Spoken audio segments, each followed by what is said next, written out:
But within 2 months of his second administration, the Trump administration has created a lot of uncertainty into the international business environment, economic environment. They have announced tariffs against their major trading partners, then very quickly postpone it, reimposing it. For example, last week, the 25% tariff on steel and aluminum came into effect, which drew retaliatory comments from EU, which in turn also brought forth more threats from the Trump administration. Now we should see next month the results of the reciprocal tariff coming, the announcement, and that will be a big one for a lot of economies in Asia Pacific itself, because up to now, most of the tariffs are targeted at the major trading partners, Mexico and Canada, China, and the EU. So reciprocal tariff is sort of for anybody that comes into the category that the US administration feels that we are practicing unfair trade restrictions. When we analyze the impact of reciprocal tariffs in our region, our initial assessment is that a number of economies are expected to be targeted by the US come April 2nd, because they are simply imposing higher tariffs on imports coming from the US as compared to what the US is imposing on imports coming from these markets. India is well beyond that red line here. Maybe Thailand as well, and then Cambodia on the right-hand side chart here.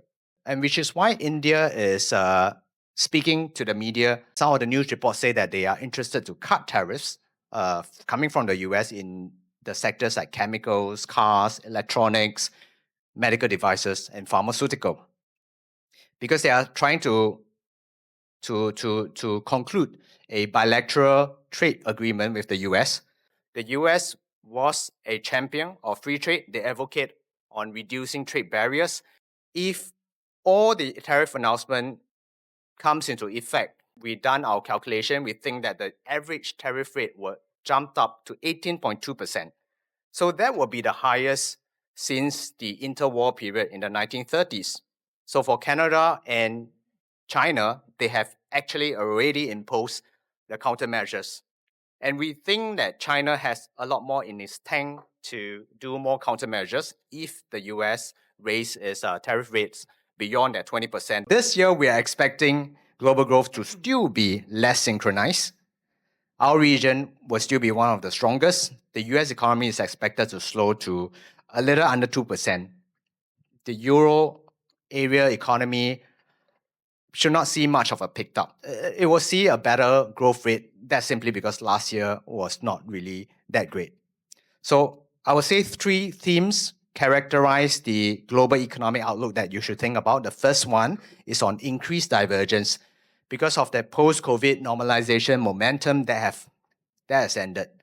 So now going forward, growth trajectory will really depends on the countries, how reliant are they on trade, what is the capacity for their economic policy, fiscal, monetary policy to do more stimulus to support the economy, as well as their industrial competitiveness. So second theme is uncertainty over tariff and policy and trade policy, wide range of outcomes possible from the US tariff in terms of size, in terms of scope, in terms of timing, as well as how the targeted countries will react, whether they will retaliate. This will shift the outlook in various directions. The third one is the economy priorities and policies of US and China, because Europe is now in a bit of a structural, sticky place. Stagnation is setting in. So this amplifies the role that the US and China play in terms of driving economic growth, the global economic growth. So overall, global growth should stabilize, but below potential, just below 3%.